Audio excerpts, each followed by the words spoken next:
So I'm Katie Bishop from the Center for Science and the Public Interest, and I work with states and localities on implementing healthy vending and other procurement policies all across the country. So I'm just going to quickly talk about some of the different things that have come up that they've tried that have been really successful in their states and localities at making healthy vending and healthy procurement policies successful. So first, I just want to show this map of the U.S. These are all different policies across the U.S. in states and localities to implement healthy vending or other healthy procurement policies. Some of them are official policies, either passed through legislation or city ordinance or executive order, and then others are from regulation from the health department.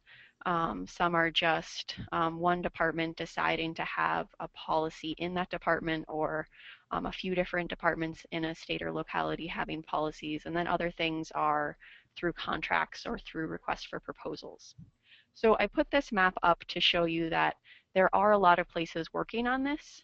So even though sometimes we hear that there are financial implications or that there are other negative things, not being able to find um, products. I just put this up here to show you that all of these places are finding products and they're not experiencing the negative financial implications that we sometimes hear about. So a few examples right off the bat of places that have implemented these types of policies successfully are the ones on the slide here. So the Chicago Parks District, their park wellness manager implemented a healthy vending policy, and they saw overall sales have gone up and exceeded sales forecast. The Missouri Department of Health and Senior Services did a 3-month pilot project, and they saw revenues increase $670 over the same 3 months in the previous year. And the General Services Administration, which is through the federal government, has started to implement their own healthy cafeteria and healthy vending guidelines. And in a case study that they did right in the beginning when they started to implement those, they saw that in one of their cafeterias, sales actually increased 34%. And they said a lot of that was due to support from leadership and the new healthier options. So places are doing this successfully, and now I'm just going to walk through some of the strategies that they have used to really make them successful. So not only do we want these policies to be going into effect and making sure that the vendors are making money, but we also want to make sure that people are eating the healthier foods, because if they're not eating the healthier foods, then the policy really isn't successful. So some of these strategies are to get at that angle as well. So one strategy that you could pursue are things like pricing policies. So making sure that the healthier options are either the same price or even better yet, less expensive than the less healthy options. So in a couple of different places, they've done some different studies looking at these types of things where they raised the price of the less healthy option, reduced the price of the healthier option, and it did cause people to purchase more of the healthier option. So the University of Minnesota did a study in 12 work sites with vending machines, and they reduced the price by different amounts. So when they reduced the price of the healthier products by 10%, there was a 9% increase in sales of healthier products. When they reduced the price by 25%, they saw a 39% increase in sales. And when they reduced prices by 50%, they saw a 93% increase in sales. And overall, across the vending machines, on average, the profits were unaffected. So the vendors weren't losing money by doing these types of things because they were increasing the sales overall. And then also, Prevention Partners in North Carolina did a very similar project with First Health's more regional hospital. And they found the same thing, that overall sales increased, or they actually had sales increase instead of remaining unaffected. But sales increased, healthier item purchases increased, and the less healthy item purchases decreased. Another strategy that you could use are placement strategies. So making sure that the healthier choices are easier to access or easier to see. So in a vending machine, this is putting the healthier options right at eye level or right along the side where the buttons are. Or in a cafeteria, this is making sure that the fruits and vegetables are at the front of the cafeteria line so people load up their plates with those, or having healthy options at the point of sale in the cafeteria instead of having sugary drinks and candy there. There have been some different studies looking at placement strategies to see what effect they have had. The Cornell Food and Brand Lab did a couple of these. These were looking a little bit more in the school setting, but still showed very good results, where moving and highlighting fruit led to 102% increase in sales. Placing plain milk first in a freezer case led to a 46% increase in sales. So really showing very good results. You could also utilize different promotional strategies, and I've heard from a lot of different localities that have used varying combinations of these. So one, making sure that you're not promoting the less healthy options, but two, making sure you are promoting the healthier options. And this can be things like making sure that the panels on the vending machine are the healthier options. So on that hot summer day when you're walking up to the beverage vending machine, you're walking up thinking about how refreshing an ice cold water would be instead of thinking about the ice cold full calorie soda. Other things are to alert people that are going to be using the vending machines or cafeteria that things are changing. This could be through emails to staff, flyers, presentations at staff meetings or other events, putting posters up around the building. And one of the reasons is to let people know why the changes are taking place so they understand why they're taking place, but then also to alert people to the new healthier options. So I know in one of my previous jobs, I probably went to the vending machine 3 times over the 4.5 years that I worked there because I just knew that there weren't going to be healthy options there. So by letting staff know that there are these new healthy options, you might capture some new employees that aren't, or some new customers that aren't purchasing options there right now. Another thing that people have found that's been really successful are having different displays. So especially with sugar sweetened beverages, having something like showing in plastic baggies or in another representation how much sugar is actually contained in the different types of beverages has been really great at helping people to purchase the healthier options. You could also put up educational materials, do taste testing. For one, this helps you to figure out which healthier products people in that facility like. So you can be sure to stock those in the vending machine or stock them in the cafeteria. But it also helps to get people familiar with the healthier options. So people might not want to spend their money on a product that they don't know if they're going to like it or not. But by introducing them to the low sodium soup and letting them taste that, it is very flavorful and it is delicious, they might be more likely to purchase that. Or by having them try the healthy granola bar, they might be more likely to purchase that when they want a snack in the afternoon. At CSPI, we have a series of 12 different posters on our website. So people who do want to do some promotional work, but they don't have posters right now, they're free to go to our website, download those. You could put your own logo on there if you wanted to. So you can just find those at the website I'm going to show you at the end. And you can also think about making an announcement to the community, either to let your community know that your organization or this institution is a trendsetter and showing that you want other people to take this step, or wait until after the policy has been in place for a little while and you've had some good results so that you can report back on those. Another thing that's been helpful in causing people to make the healthier purchases are things like slow, whoa, go categories or having a traffic light approach where you highlight which items are healthy and you can eat pretty much whenever you want, which ones you can have on occasion, and then which ones you should be limiting your consumption of. So this is a poster from the Boston Public Health Commission. They've used this in retail settings, in hospitals, and a whole bunch of different places to help educate people about the different beverages that they're consuming. And then these are some additional approaches that I've heard from states and localities that are really important and helpful. So things like making sure that you have the support of leadership and really taking that extra time to educate leadership on why this policy should be going into effect.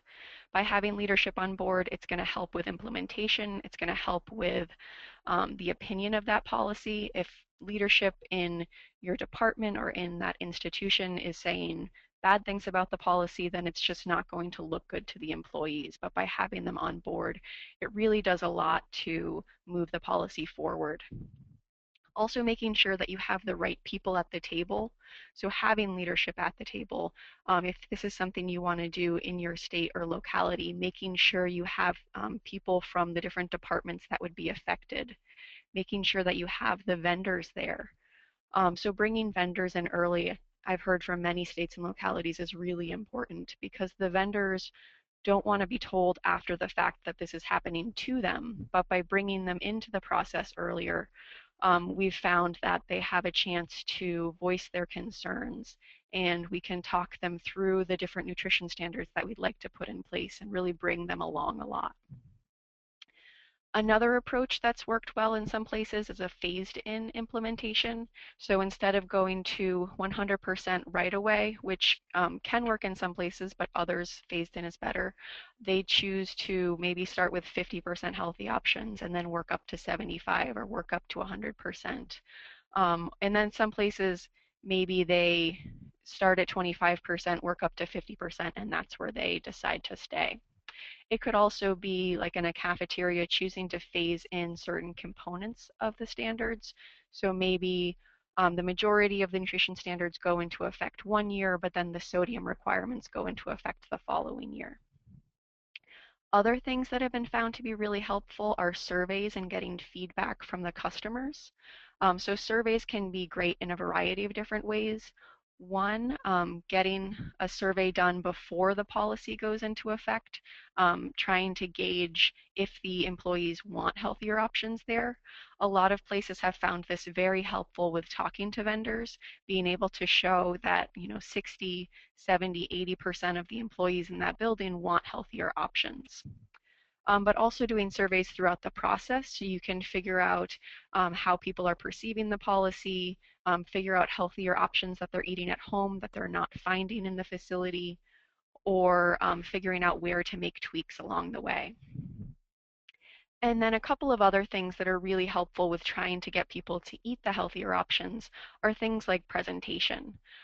So I really love vegetables, but I don't know many people who want to eat brown mushy broccoli. So if that's the only vegetable you're serving in your cafeteria, it might be hard to get people to choose that. But if the staff is trained on how to cook vegetables well, how to flavor things well if they're low sodium, then that can really do a lot for helping people to choose the healthier options. Also, things like descriptive names have been shown to get people to choose the healthier options. So instead of just having carrots in the cafeteria, they have tarragon roasted carrots. Or with children, instead of just having zucchini, it's zippin' zucchini, or it's X-ray vision carrots to just get the kids a bit more excited about the healthier options. So at CSPI, we also have some different hospital case studies of places that have implemented healthy beverage policies and have seen some really great results. And these are a few of those, but you can find the rest of them at the website that's at the bottom of the slide there. So Rady Children's Hospital in San Diego, California, they did a variety of the different methods that I mentioned. They tried out a traffic light approach, they did some taste testing, they did employee surveys, and they had some different fact sheets and posters and displays up. And they saw that revenue actually increased by implementing their healthy beverage policy, and sugar sweetened beverage purchases decreased 35%. In the Connecticut Mental Health Center, they had an article in their employee wellness newsletter. They did taste tests and they also had sugar displays. And they found that healthier beverage purchases increased 44% and then 74% in the last 2 quarters of 2013. And those are the last two quarters that we have data for. And then in Fairview Hospital in Great Barrington, Massachusetts, they did a letter to employees, they had educational materials, and they switched the vending machines, going from a Coca-Cola vending machine to unbranded vending machines. And doing all of those things, people were purchasing more of the healthier options, but they saw no revenue loss. And in the four former Vanguard Health hospitals in Chicago, they used pricing strategies, placement, taste tests, a traffic light system, and displays. And they also saw healthier beverage purchases increasing and revenue remained stable. So places can put healthy nutrition standards in place for healthy vending or for healthy cafeterias without seeing loss in revenue or having people switch to the healthier purchases by using some of these great strategies that states and localities have been using. So I just wanted to point you all to the CSPI website. We have a lot of really great resources on there. We have a fact sheet on tips for successful implementation. We have that state map that I showed you of all the different places with policies. So definitely check out the website. The link is right here. And you can also email me if you ever have questions when you're looking at those materials. So that is it for my presentation. Next, we're going to be hearing from Marlen Garcia, who is a retired council member from Baldwin Park, California, and currently works at Kaiser Permanente as a project manager. So Michelle, can you switch over the control? Yes, I have switched it. Marlon, you'll need to click on show my screen and that will change it to your screen.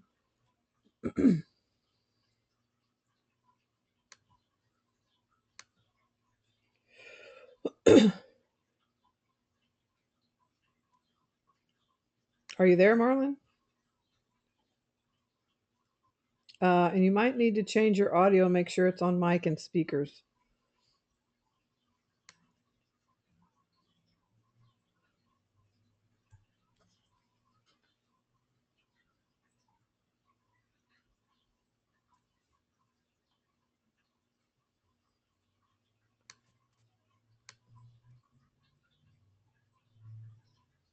Well, Marlon is with us. We may just be having a little bit of technical difficulty.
We are still having some sound difficulties. If anyone has any questions for Katie, this would be a really good opportunity.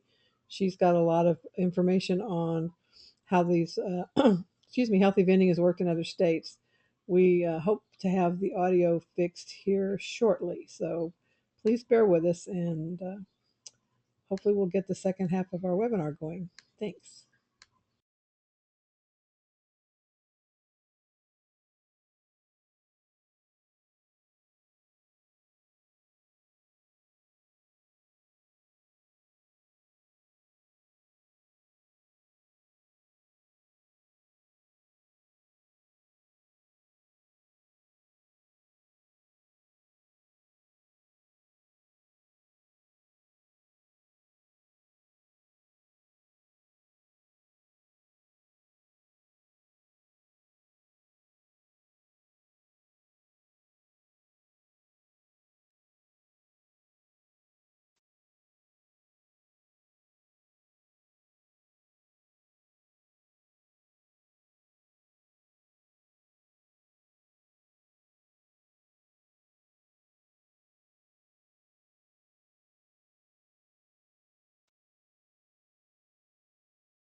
Okay, I believe we've solved the problem. Marlon is going to try calling in, and we're going to use via telephone. And Katie, I'm going to transfer the screen back to you, and you will probably uh, be able to walk through the slides for her, if that's okay.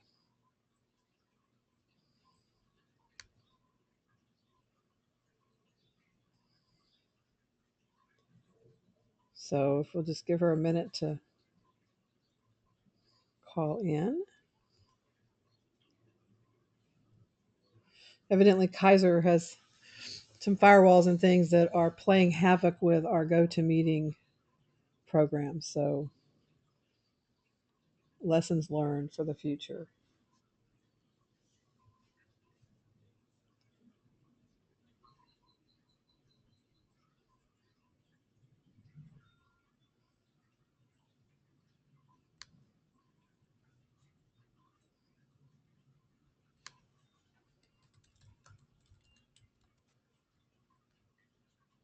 Oh, shoot. Now it says access code is invalid. This is just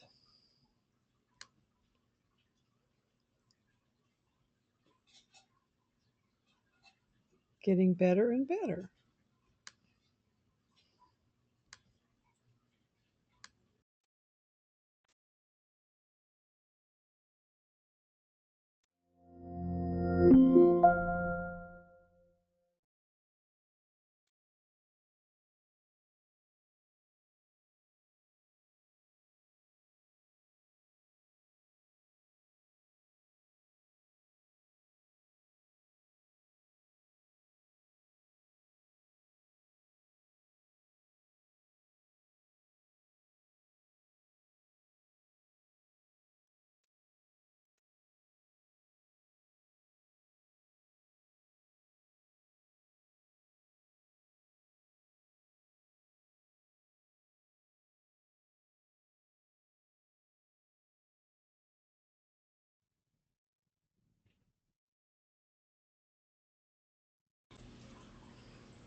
Okay, folks, just bear with us for a couple more minutes. Hopefully, we'll be all set soon. Mhm.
Mhm.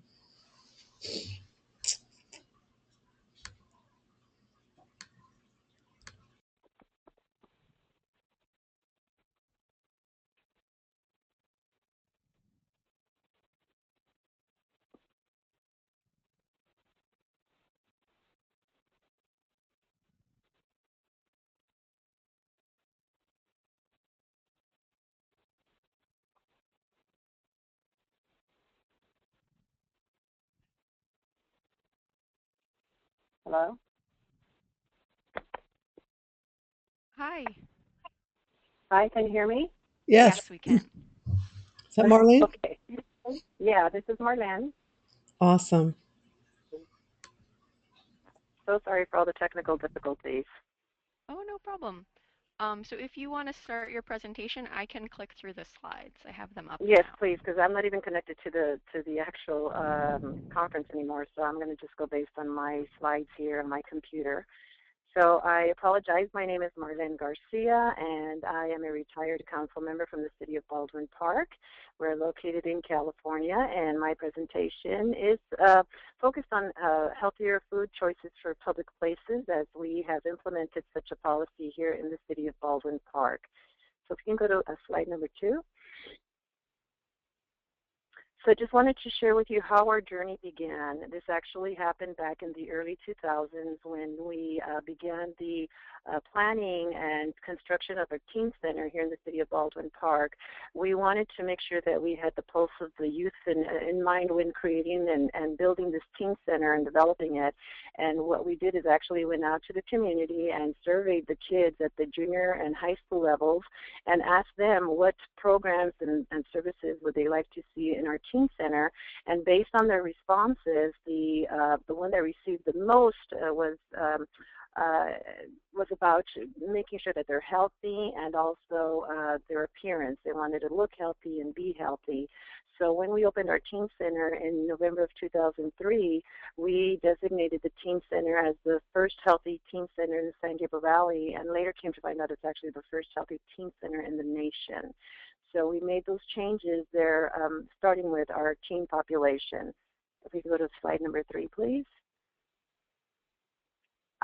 What we did is that we realized that we needed to start slowly, phase in our changes, and so we started with the teen center and eventually moved out to other facilities, branched out to the facilities in the city of Baldwin Park. And in order to do that and make sure that it was a change that was going to be fair and across the board, we decided that it was important to implement policy that would make this change easy to do.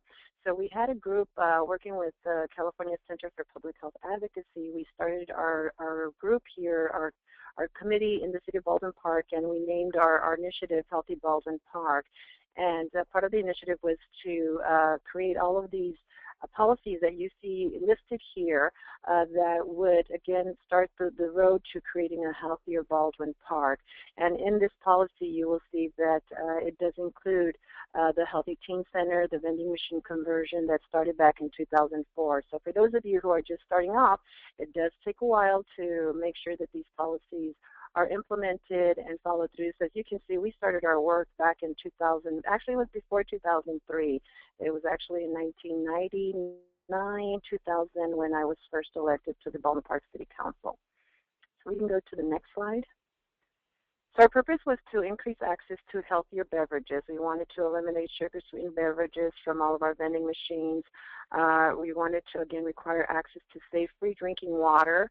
As you all probably have been hearing in the news, water is a commodity here in the state of California, and so in promoting it, it was important to, again, bring in the collaboration of different groups and most importantly, our water elected officials in the area here.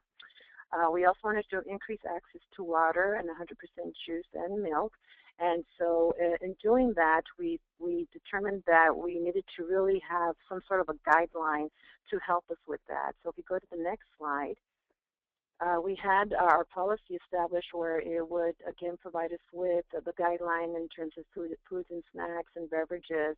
And we looked up to Sacramento because they had already established some Senate bills and Assembly bills. You'll see that they're listed down there at the bottom, SB 12 and AB 965, that we use as a guideline to be able to create this initiative and this policy here in the city of Baldwin Park. So our main goal is that all city vending machines must comply 100% with state standards and physical activity breaks that are required, that are recommended through the state. So as you see here under the food and snacks, the snacks in our vending machines would be no more than 35% of calories from fat, no more than 10% of calories from saturated fat, no more than 35% sugar, and no more than 250 calories. Under the beverages, must be fruit-based or vegetable-based with at least 50% juice with no added sweeteners. Under the milk products, you'll see that it must be 2% to 1% non-fat soy or rice-based. Flavored milk must not be more than 35% sugar, and then drinking water must have no added sweeteners. So we had those guiding points to help us along the way. And we go to the next slide. What you see is what's out of our vending machine. What traditionally was part of the makeup of vending machines, we removed that. And if you go to the next slide, you'll see that what is in. We switched it over to baked Doritos, the pretzels, fruit snacks, granola bars, beef jerky, corn nuts, sport juice, drinks, and low-fat crackers. And these items are out there and available, and they're designated as healthier options for our kids and for families. So if you go to the next screen, you'll see here that the healthier beverages are possible. Here is, on the left-hand side, is a picture of our vending machine that actually holds all of the approved drinks. And so our kids have an option. They can obviously drink water if they prefer water, or they have an option of the healthier juices that are available there. One thing I want to highlight too is that your vending machine should actually, this is something we did, should really represent your city. And so any advertising you put on there, you can request special type of advertising. We did that. You can't see the side of our vending machine, but we have our logos in terms of the healthy Baldwin Park group moving, people walking, so that it gives the message, it's sending the message to the purchaser, we're committed to creating a healthier community. As far as the water fountain in the middle, we want to make sure that, we're not only providing water, but obviously clean water to our community. And so we do have a water dispenser that filtrates water, and so our kids are able to refill their bottled water with regular, if they buy juice, they can go ahead and refill it with clean water. If we go to the next slide, I know this is something that was on the minds of everybody, and particularly those communities who want to implement these changes. How much did it cost you to make this change? Listed here, we typically generate around $9,700 between snacks and drinks per year. There was really no cost by the vendor to transition the drink and snack machine because we gave them the list. If you make it easy for them, they'll transition the items over. We gave them the list of the snacks that were approved and the drinks that were approved, and all they had to do was comply with our request. We did encounter more resistance from the snack vendor than the beverage company. Again, the snack vendor, knowing that this is something new, this was something that it was for them more challenging to do, but we told them that if they wouldn't comply with our request, that we would find another vendor who would. And so they were able to comply with the request. Now, the hot topic here is the lost revenues. And so you can see here on our grid here, the chart that we included, we did experience a 30% decrease during the first 6 months. Now, we're not going to lie to anybody. We're being very honest about this. There was a dip initially in sales. However, as time went by, we did start seeing the sales start to increase again, and we returned to normal levels after 6 months. So it's like anything that you start anew. People are not, used to it, accustomed to it, and once they start, I always say you've got a captured audience here. These kids are not going to go across the street to purchase a snack. The snacks are there. They're just going to start choosing better snacks for themselves through the vending machines. And so we saw, again, our sales start to increase. So we go to the next slide. Through the process of phasing in the vending machines, the healthier vending machines, all of our city facilities that you see here listed are now 100% compliant with healthier options for our community. We go to the next slide. Just to show the domino effect that we experience as a result of the vending machine conversion, additional changes gradually fell into place in creating, again, this healthy community. The city has established long-term partnerships, all striving to educate the community of the importance of leading a healthy lifestyle. That's a total different presentation on that, all of the changes and policies that we implemented in our city. And as you saw earlier in one of the slides, all of those policies were implemented throughout the years. And what most importantly, I think that we really need to share this information and with the community is that through the annual fitness gram, that's a test that our school districts conduct with the children ages, I think it's 5th, 6th, and 7th graders or 5th through 9th graders. They were able to measure their body mass index, and we did see a decrease in BMI in the students from the years 2004 to 2009. And again, that's based on all the work that we were doing throughout the years, but the Healthy Vending Machine is definitely one of the most important components of our program. If we go to the next screen, we do on our website, our city website, have a health dedicated web page. I've listed it here so that if you're interested in checking our site here and looking at all the great work that we've done in our community to create a healthier community, it's all available to you there. And the next slide is the lessons learned. It's really important that we engage key stakeholders. Obviously, if you have health champions in your communities that can help you with implementing this change, that would be really key to making this change as smooth as possible. You have a lot of commissions, committees, boards. Again, I mentioned earlier, water boards are really important to bring on board. Their whole purpose in life is to promote, water and drinking of water as a natural resource, and so we made sure to bring them on board. Implementers of policy, you have individuals who already are familiar and aware and have experience on implementing policy. You want them to come and be your allies, join in the movement.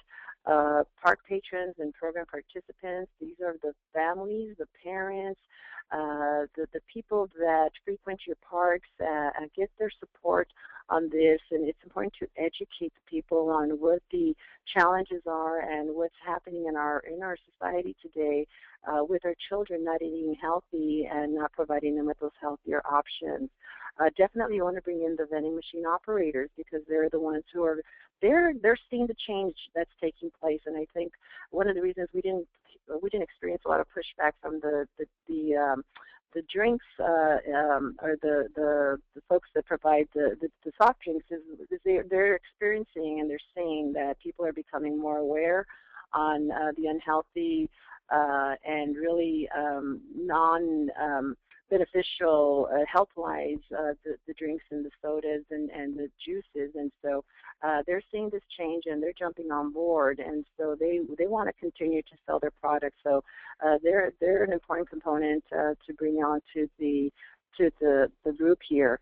Under the messaging, obviously that's really important. We wanted to get this information out to the community. We wanted to let them know that making the healthy choice is something easy that they can do. The public dollars are for public good, and we're actually using that here in this particular process. We want to promote lifelong healthful habits, not only for our young kids, but also for our parent generation, our senior generation. We have a very active senior group here in the city of Baldwin Park. So even though they're in their third stage of life, we want to make sure that they have a quality of life that they can continue to live and to enjoy. We want also serve as role models for the kids, so that when you go up to the vending machine, you explain to them these are good options, these are great, and count the calories and really teach our kids how to select more wisely. And then again, the message of moderation in all areas, that it's very difficult to tell a person what you can and cannot drink. And so again, soda is not for daily consumption in terms of all day. It can, in moderation, if you need to have a cup, but at the end of the day, it's not a replacement for water, which is really vital for our bodies. So a lot of communication and messaging was really important and vital to get our word out to the community. And the next slide is, my final thought, and I've always said this to all the groups that I've gone out and to present it, is, it takes a village to raise a child. And in our community, our village came together because we are a predominantly Latino community, and unfortunately, diabetes is one of the illnesses that is very predominant in our race. And so we wanted to bring this to life because we were seeing kids at the elementary school age already being diagnosed with type 2 diabetes. And we knew that there was a serious issue here that eventually, rolls out into an epidemic that we needed to start addressing as soon as we were made aware of it, and start creating this healthy community so that our kids would grow up to be healthy and not be the generation that is unfortunately burying their kids or arresting their kids at a young age because of unhealthy eating habits. The last slide that I have here is contact information on all the work that we've done here in the city of Baldwin Park. As I mentioned earlier, we work closely with the California Center for Public Health Advocacy, and I included their website here. It is, again, an opportunity for you to look into what we've done here in the city of Baldwin Park. I've had the opportunity to go up to the state and testify in front of the legislators in regards to how easy it was for us to convert our vending machines to healthier vending machines. The county of Los Angeles, as you know, is a large county, approached us, the city of Baldwin Park, and wanted to know how we were able to transfer and convert our machines into healthier options. And they took our policy and fashioned it for their areas and their communities, and were able to implement a similar policy countywide for those areas that are not designated as cities, unincorporated areas. And so we're really excited about the work that we've done here in the city of Baldwin Park, and it's possible. This work can be done. It does take a lot of work, but at the end of the day, when you have all of the stakeholders in place and you demonstrate that it is for the betterment of the community, it's betterment for our children, there really is no good excuse, if you will, a response to why not move in this direction. That's my presentation. Thank you so much. Again, we apologize for the delay, but I think it was well worth it. I do have a couple of questions regarding the policies that your Baldwin Park implemented. Are those available from the publichealthadvocacy.org website, examples of the policies all developed? Yes, they have all of our policies, copies of all our policies. And definitely I welcome you to contact them so they can email you those policies. Use them as a template. All you would have to do is plug in your information, fashion it to your communities, and the work's already done. So there's no need to reinvent the wheel. That's the other message I like to share with the folks I present to. The work's already done. Don't reinvent the wheel. Just take it and copy it, use it. We're pleased that we're able to have done this work and now want to share it with everybody. Okay, and another question: when you were implementing these, did any of your locations actually use 100% healthy vendors, or were they mostly traditional vendors that started incorporating healthier items? Traditional vendors incorporating healthier items. We did get some calls from vendors who were new vendors who were strictly focused on healthier items, and but because we were able to work with the traditional vendors, those that were already in existence, and they were able to accommodate and fill our needs, we just stuck with the traditional vendors. But glad to report there are a lot of new vendors out there now who just focus on this particular area of offering healthy options. Are you seeing the traditional vendors offering more healthy options They're as converting. time has passed? They're converting. Are they? Good. We gave them the list. We gave them the list that detailed all the snacks. These are all the snacks that we have identified as healthy snacks. If we want you to provide those snacks in the vending machines. And they looked at the snacks and they pulled those that they were able to store in the vending machines, and that's what they did. And this is Katie talking to, I just recently talked to somebody in Ohio, and they had a very similar example with using the same vendor that they'd been using for a long time. They looked through the products, and about a third of them were healthier options that would meet their nutrition standards. Mm-hmm. Exactly. One more question. What are the nutrition standards or the healthy snacks? What are you using to base your healthy snacks on? What guidelines? Those, as I mentioned earlier, the guidelines are based on the state guidelines that had been approved. Let me go back to that particular slide through SB. It was SB Senate Bill 12 and Assembly Bill 965, and those two will provide you with a detailed list of those snacks and items that are considered healthier items, and drinks as well. Great. Is anyone else? So that information is out there. I think that's important to say. The information is out there and available. Okay, and you may have already answered this, but some of our people came back off and on. But did you start gradually, or were the healthy options 100% of the vending machines right from the start? No, we started gradually. We did the phase in first with our teen center, and then eventually our other city facilities. And ironically, at the last facility to come on board, which was in 2008, was City Hall. Okay. And that was because there was an issue there with the vending machines. Any profit made off of the vending machines, that money was going to our police department. So they had some sort of an MOU, some sort of an understanding with the vendor where they would get these monies, the profit monies from the vending machines for the police programs. And so we had to negotiate with them and have a conversation with them, and they in 2008 switched over to the healthy vending options, healthy snack options. And Marlon, when you started in the community centers, you started with 100% healthy just in those centers, right? Yes. Yes. So there wasn't a gradual phasing in of healthy snacks. Yeah. Right. It was gradual in terms of the facilities implementing, right. Okay. But as far as the vending machine, no, it was 100%. That's awesome. Very exciting. It's really exciting to see this many years and this type of a commitment from a community, because sometimes you get going a few years and then all of a sudden things change. So it's really exciting to hear such sustainable progress in Baldwin Park. Yes.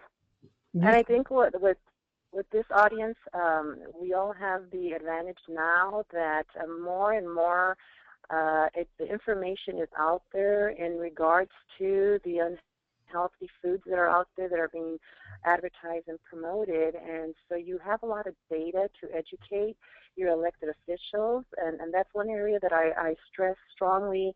Educate your elected officials on what this these unhealthy items and lifestyle is creating for their communities, and not only for their communities but for the workforce at City Hall. That was another angle that we also took, is to provide information on what it's creating in terms of sick calls with our employees, accidents with our employees, injuries, and so tying it in with, again, leading unhealthy lifestyles that promotes these types of unfortunately unintended consequences, but somehow maybe intended. But yeah, you can tie that in and educate your elected officials on, if it's a healthier environment, it's going to be a healthier workforce. Very true. Any other questions before we close out? We are at 3 o'clock. Even with our little technical difficulties, we've stayed on track here, and I think this has been very valuable for me, and I hope everyone else on the call. So I'm not seeing any more questions, so I will thank Katie and Marlene, and appreciate all of your help, and hope that we get an opportunity to interact again in the future. Absolutely. And we will be posting and sending links for the webinar. I did have one question about whether or not they could get your slides. Um, so Yeah, I did send. You guys, I think, have it. I did okay. send it to. Yes, absolutely. Please So share the presentation. So we'll look at trying to provide slides along with the link if the PowerPoint's not too big, or we'll do a PDF file or something. So, all right. Thank you all for your time, and I hope you're successful in your own communities and getting healthy vending policies in place. If we can be of assistance, feel free to reach out to Katie at CSPI, or you can contact me, M. Smith, at texashealthinstitute.org. Thank you.